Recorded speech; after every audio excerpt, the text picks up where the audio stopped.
What was really working for you over those 2 days in practice? I would say, our hitters and I really connect well for the most part. I think our middles were working a lot. They ran a lot of balls behind me and in front of me. Um, I think our defense picked up a lot of balls, especially against these teams with some heavy hitters. And I don't know, just moving our hitters around really works a lot to help the other team's blockers to fool them. So when we can get holes in the block, we're pretty successful. As a setter, you're such an integral part of the offense because you're obviously setting up other players in terms of getting kills, but defensively, you also do a lot as a server. Talk about the role as a whole as a setter and how important it is to not only the offense but the defense of the team. I think as a setter, you definitely have to be vocal. I'm not a shy person, so I think it's a good role for me.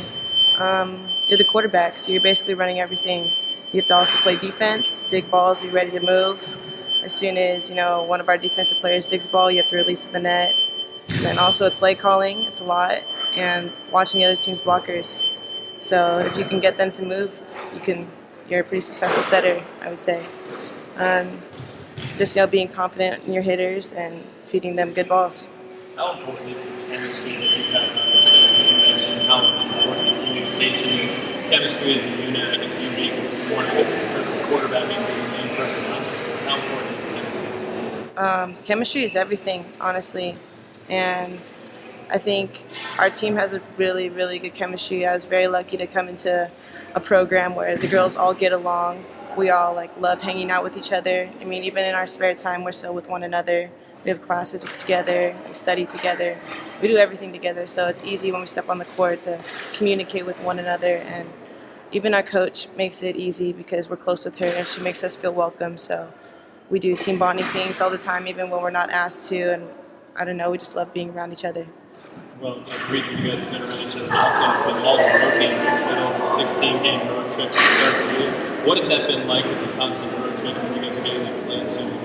How has it been like starting with 16 games?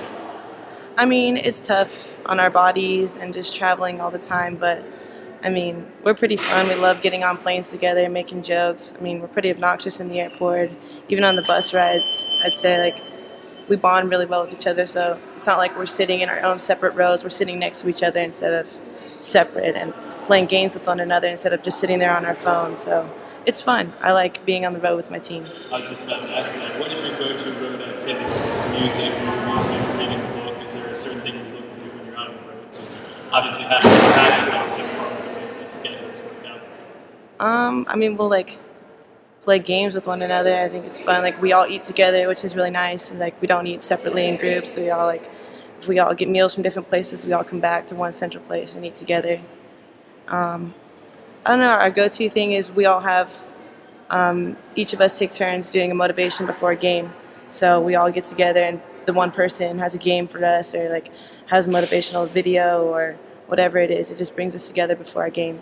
Now looking on your bio, it says that you want to be an anesthesiologist once you're done with your time here at Lowell. What made you want to become an anesthesiologist? The pain. It's interesting to see how people feel pain, and people have different pain tolerances. I mean, I broke my nose once playing, and that was pretty intense, and I'll never forget that feeling. But when I had my surgery, the anesthesiologist came in and talked to me, and all of a sudden I was out. So it's pretty crazy how you can do that to somebody and then make them wake up after and feel nothing during the whole time. Well, we appreciate your time, Kylee, and congratulations on your run. Thank you.